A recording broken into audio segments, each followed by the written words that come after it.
Hi, I'm Paul Andrews here to talk about why you need to get a grip.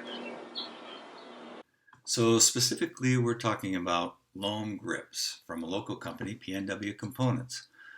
By the way, the grips are named after a certain kind of loose, rich dirt that you don't find in a lot of mountain biking areas around the world, but that's a subject for another video.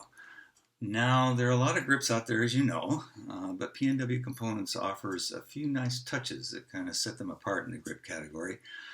That said, there are a couple things I'd like to see improved, which I can do because I paid for my loam grips out of my own pocket, so nothing in this video is sponsored. But first, let's talk the pluses.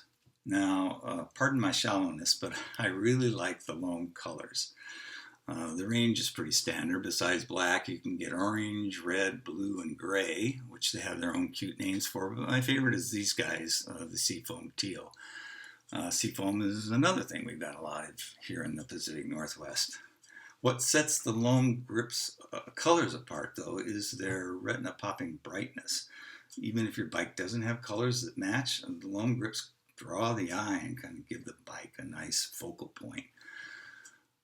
Loam grips also have a lot of stickiness to them. Not too much. Some grips are really too sticky for me, but in this case, I think they've hit the Goldilocks standard just right.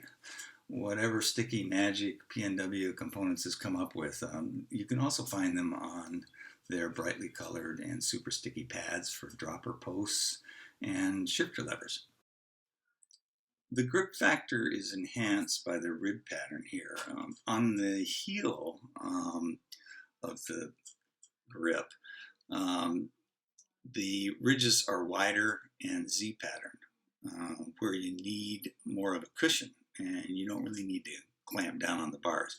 But everywhere else, the ridges are uniform and tight and taut.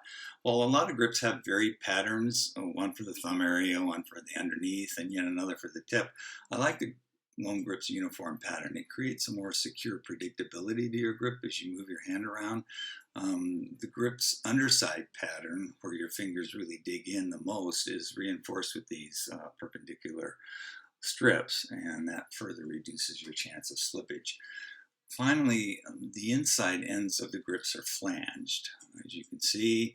At first I thought it looked kind of dorky. It kind of reminded me of my first balloon tire bike as a kid. But while the looks never grew on me, I came to appreciate their functionality. The flanges do keep your hands from sliding in the inside ends of the grips. Again, it's a small touch, but it adds a bit of security. So what's not to like? Well, when I first mounted the loam grips, they felt a little on the skinny side. So I calipered them out, and indeed they're a bit narrower than the ergon grips I'm used to. A number of grips come in two widths, slender and not so slender, but that's not the case with the loam grips. If they offered a fatter size, I'd probably take it. And perhaps as a result of the narrower profile, I felt the loam grips had less cush factor. I should say I don't like a lot of squish in my grips. I like a firm clamp down area. But in this case, I felt a little more chatter from the bars. That didn't translate as I expected into any finger numbness or wrist pain, but I did find myself wanting a little bit more damping from the loam grips. Finally, the flanges, for all their benefits, cut down on the available grip space on the loams. No biggie, I didn't feel cramped or anything, but they do measure in shorter than my ergons, which have that extended angled butt end that I'm not only used to, but I really like.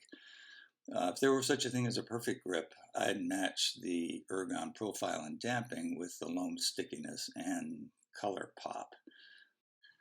Anyway, I hope this helps put things in perspective. Thanks for watching, and see you out on the trails.